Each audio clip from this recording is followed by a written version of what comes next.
제5장 아미타불을 칭견, 관정스님 극락세계 유람기. 도솔천을 나와서 나는 또 능엄주를 외우기 시작하자. 연꽃으로 이루어진 좌석 연화자가 나타나 발을 떠받치고 위로 떠오르기 시작했다. 귓가에는 바람이 스치는 소리가 싱싱 났지만 그러나 바람이 분다는 느낌은 전혀 들지 않았으며 비행기를 탄 것처럼 그 속도는 표현할 수 없을 정도로 매우 빨랐다. 아름답기 그지없는 천상의 모든 풍경이 눈앞을 스치며 우리들 뒤로 지나갔는데 그 속도가 너무나 빨라 마치 우리 뒤로 마군에 던져지는 느낌이었다. 대략 15분 정도쯤 지난 후 아래를 내려다보니 금모래가 땅을 뒤덮고 있었으며 한 줄 한 줄 길게 늘어선 큰 나무들은 높이가 수십 장 약 30m 이나 되었고 나무 가지는 금으로 잎사귀는 옥으로 되어 있었다. 잎의 형태는 삼각형, 오각형, 칠각형, 구각형 등이었는데 미풍이 불어오자 나뭇잎들이 서로 부딪혀 마치 음악을 연주하듯 아주 미묘하고 아름다운 소리를 냈다. 기이한 것은 7겹의 큰 보배나무 가로수에 있는 누각과 뾰족 이솟은 탑 등 각종 경계와 활짝 피어난 온갖 꽃들까지도 모두가 빛을 내뿜고 있었을 뿐 아니라 온갖 아름다운 새들이 모두 몸에서 아름다운 빛을 내면서 날아다니고 있었다. 그리고 새들 가운데 어떤 새는 머리가 2개이거나 혹은 여러 개의 머리를 가진 새도 있었으며 날개 역시 정상적으로 2개가 달린 새도 있고 여러 개가 달린 새도 있었다. 그들은 자유자재로 날아다니면서 노래하듯 아미타 부처님의 성호성스러운 명호 즉 나무 아미타 불을 불렀으며 사방으로 둘러진 난간은 7가지 색으로 되어 있었는데 관세음보살님께서 나에게 불경무량수경 아미타경에서 나오는 칠중나망 보배구슬을 꿰어 만든 7겹의 보배금을 칠중앙수 보배나무로 된 7겹의 가로수가 바로 이러한 경계이니라 라고 말씀하셨다. 귓가로 많은 법문이 들려왔는데 그러나 나는 말을 완전히 알아듣지는 못했다. 관세음보살님께서 아미타 부처님의 명호는 알아들을 수 있을 것이다 라고 하셨다.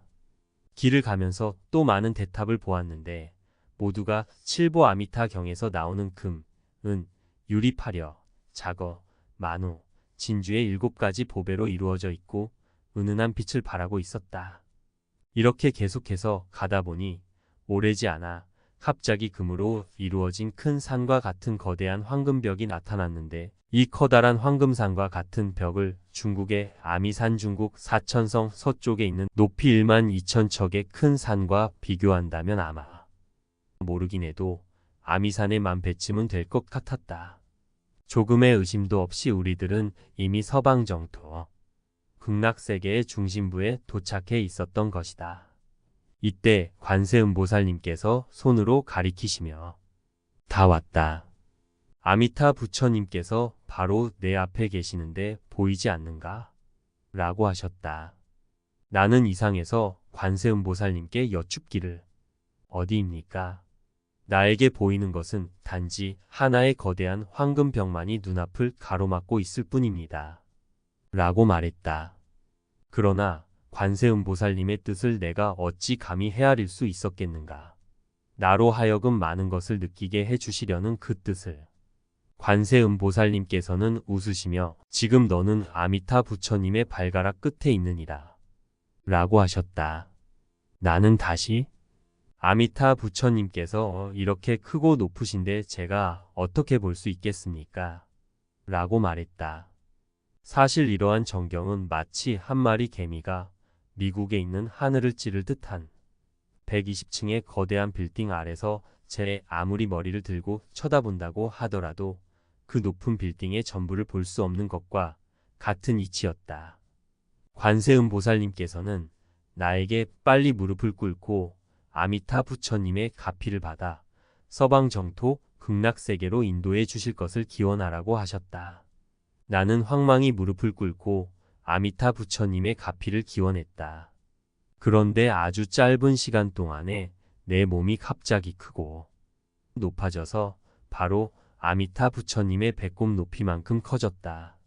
이렇게 몸이 커진 뒤에야 나는 확실히 아미타 부처님께서 앞에 계신 모습을 뵐 수 있었다.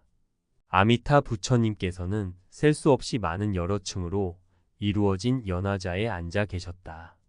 꽃잎에는 층층마다 매우 훌륭한 보탑들이 세워져 있었는데 천만 가지의 빛을 발하고 있었으며 아미타 부처님께서는 금색 광명이 쏟아져 나오는 광명 한가운데에 단정하니 앉아 계셨다. 아미타 부처님의 상호는 사바세계에서 조성하여 모신 불상과 같았으며 온 몸이 황금색으로 이루어져 있었는데 금색 중에서도 자금색 붉은 빛을 띤 금색을 띠고 있었다.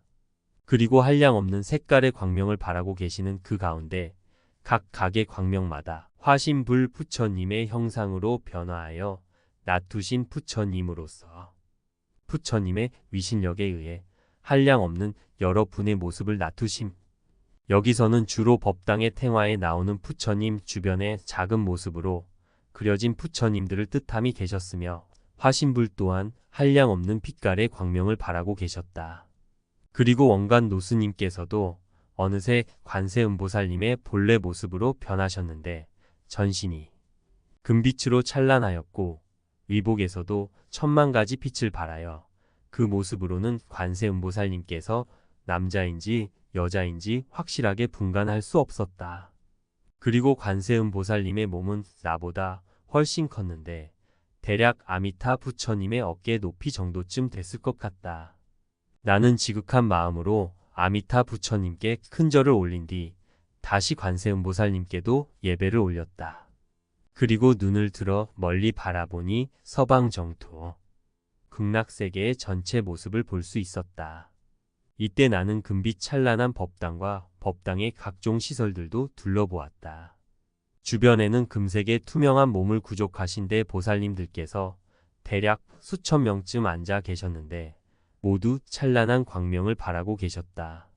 나는 그곳에서 완전히 넋이 나간 듯 바라보았는데 이와 같이 수승한 경계들을 어떻게 설명을 해야 좋을지 모르겠다.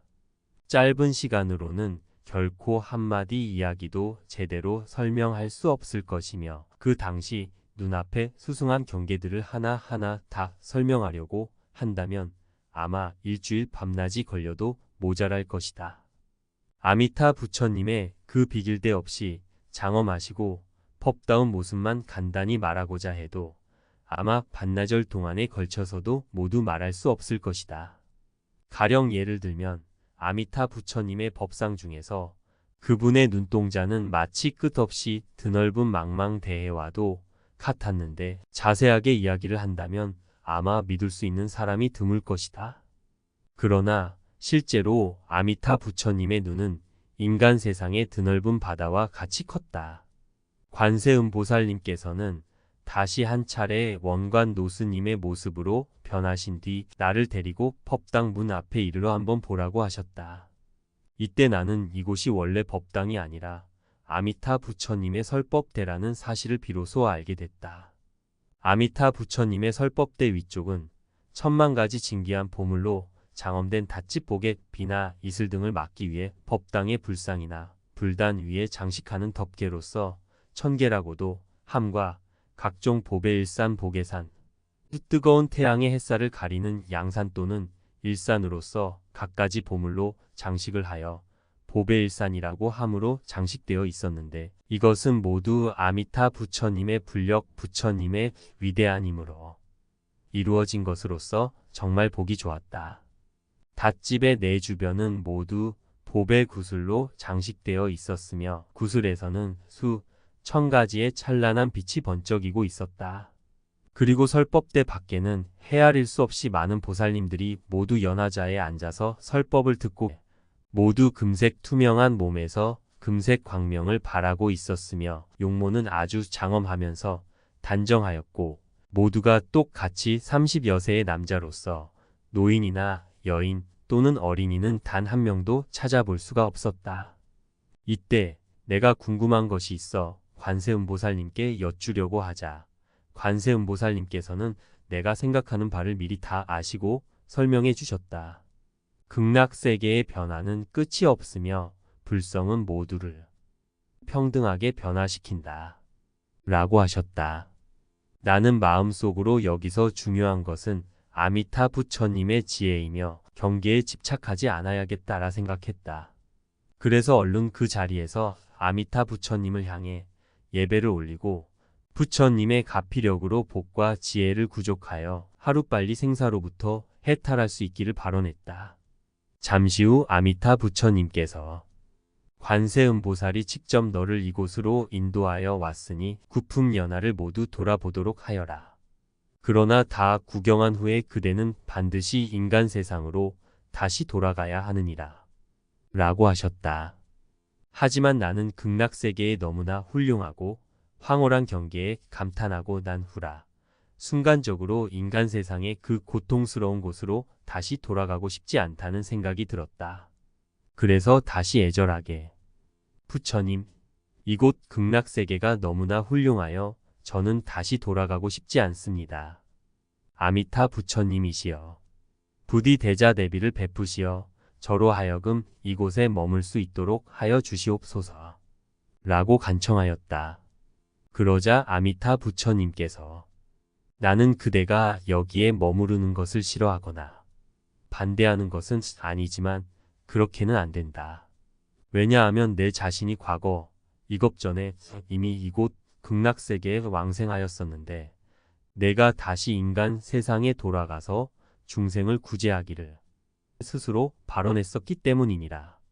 그러므로 그대는 다시 인간 세계로 되돌아가서 그대의 심원 마음속의 소원을 완성시키고 극락세계의 실상을 인간 세계에 전달하여 널리 알려주기 바라며 또 책을 펴서 많은 사람들을 교화시키도록 하기 바란다. 라고 말씀하셨다. 그리고 거듭 개송 일종의 운율을 가진 시우로 노래하듯 읊으셨다.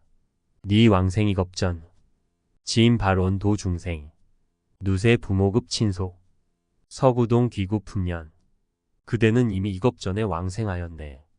다만 중생을 제도코저 발언을 하여 누대의 부모와 모든 친족 권속들을 제도하여 함께 왕생키로 맹서했다네. 아미타 부처님께서 개송을 마치시자 나는 바로 그 자리에 선 채로 온 몸이 진동을 하며 이겁 전에 왕생했었던 상황들이 모두 역력히 눈앞에 되살아났다. 그리고 모든 것을 아주 똑똑하게 볼 수 있었다. 아미타 부처님께서는 다시 관세음보살님에게 관세음보살은 저 스님을 데리고 어서 모든 곳을 참관하러 가시오. 라고 하셨다. 나는 아미타 부처님을 향해 삼배를 올리고 관세음보살님과 함께 설법전의 큰 문을 나왔다. 이때 나는 큰 문과 회랑과 연못, 난간 베란다, 산과 대지 등 모든 것들이 칠보로 이루어져 있는 것을 보았는데 모두 빛을 발하고 있는 것이 마치 전등과 전기기구 같은 느낌이 들었다. 가장 기이한 것은 이러한 유형의 물건인 듯한 것들이 투명하여 서로 부딪힘이 없었으며 통과하듯이 지나갈 수도 있다는 점이었다. 큰 문 위에는 금으로 된 4개의 큰 글자가 있었고 옆쪽에도 대련문이나 기둥에 써붙이는 시 있었지만 나는 이해할 수가 없었다. 그리고 4개 큰 글자 중에서 지금 내가 기억할 수 있는 한 글자는 이며 그 나머지 3 글자는 정확하게 기억나지 않는다.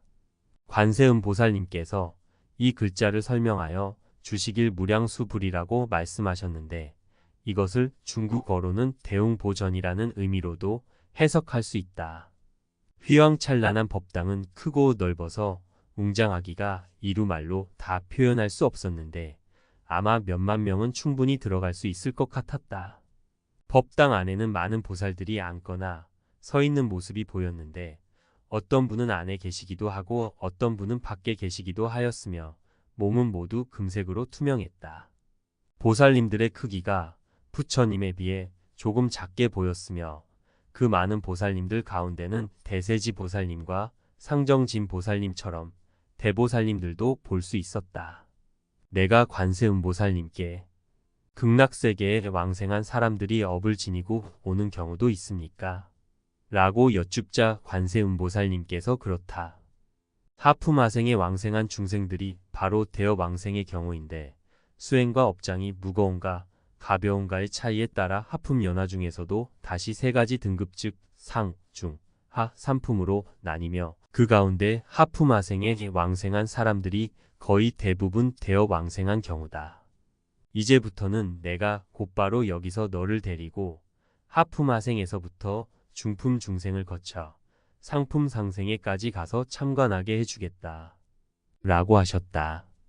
길을 걸어가면서 우리들의 몸집은 천천히 조금씩 작아졌다. 이런 이상한 현상을 느끼고 당시 나는 관세음보살님께 여쭈어 보았다. 왜 이러한 현상이 생기며 사람이 왜 자꾸 작아집니까? 하니 관세음보살님께서 극락세계는 각 품마다 중생들의 경계가 서로 다르기 때문에 신체도 크고 작음의 차이가 있는 것이다. 그래서 상품의 연꽃 중 가장 큰 것은 중국의 성을 4개 정도 합친 것만 하며 아무리 작은 것이라고 해도 3개의 성을 합한 것만 하다. 그리고 대부분이 범부를 초월한 경계에 들어간 중품 연화의 경우는 연꽃이 단지 1개의 성만한 크기로 약 7, 800리쯤 되는데 연부를 수행하는 수행의 경지가 각기 차이가 나므로 중품에서도 다시 상, 중, 하로 구분하며 총 9품으로 나누어지는데 현재 우리들은 이제 상품 아미타 부처님께서 계신 곳에서 하품 연화 세계로 내려가고 있기 때문에 바로 하품 연화 중생들의 몸과 같은 크기가 될 때까지 우리들의 몸과 키도 갈수록 점점 작아지고 있는 것이다. 또 인간 세계에서는 몸이 아무리 크다고 해도 최고 팔척 약 2m 40cm를 넘지 못하지만 1000개의 하늘 사람들은 키가 3장 약 9m이나 되는데 이것을 일러 배합 경계와 하나가 되는 거나 하는 것이다. 라고 대답하셨다. 내가 다시 여쭙기를 그러면 하품과 상품 연화의 경계까지 거리는 얼마나 됩니까? 하자 관세음보살님께서 인간 세계의 과학 용어인 광년빛의 속도로서 1광년은 빛이 1년 동안 나가는 거리인데 약 9조 4670억 km에 해당하므로 환산한다면 대략 2광년 정도 될 것이다. 그리고 사바세계에서 극락 정토까지의 거리는 10만억 불국토를 지나서 있는 먼 거리라고 하였는데 내 생각에는 얼마나 될 것 같은가. 아마 도저히 상상할 수 없는 거리이겠지만 그러나 자성은 동일하며 허공은 막힘이 없으므로 눈 깜짝할 순간에도 바로 시방 불국토에 가서 부처님들께 공양할 수도 있는 것이니 너도 또한 곧 알게 될 것이다. 라고 하셨다.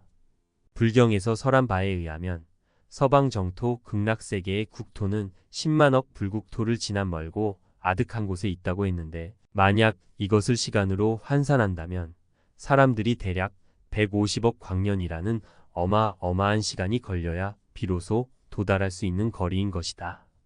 바꾸어 말하면 인간의 수명이 다할 때까지 쉬지 않고 달려온다고 하더라도 절대로 불가능한 일이다. 그렇지만 단지 극락세계에 가고자 하는 발언을 한다면 눈 깜짝할 순간에도 충분히 도달할 수 있는 것이다. 만약 사람이 육신을 가지고 직접 걸어서 극락세계에 가고자 한다면 가령 지구를 얇은 종이처럼 포를 떠 가지고 반듯하게 펴놓고 태어나서 죽을 때까지 끊임없이 쉬지 않고 걷는다 할지라도 결코 도달할 수가 없을 것이다. 그렇기 때문에 반드시 자신의 원력 극락세계에 왕생하고자 하는 발언에다가 그 위에 아미타 부처님의 가피력이 있어야만 눈 깜짝할 순간에 목적지 극락에 도달할 수 있는 것이다. 관정대법사 소개. 관정대법사는 중국 복건성 보전현 성관진 동대로 140호에서 태어났다. 1924년 갑자년 7월 7일 태어남. 그의 아버지는 부처님을 믿는 번씨 성을 가진 사람이었다. 태어날 때 서쪽 하늘에 금광이 빛나고 대지가 황금빛을 발했기 때문에 번금영이라 이름 지어졌다. 어려서 총명하여 7살 때 복건성 고출사로 출가했고 15살에 허운 노화상을 스승으로 섬겼다.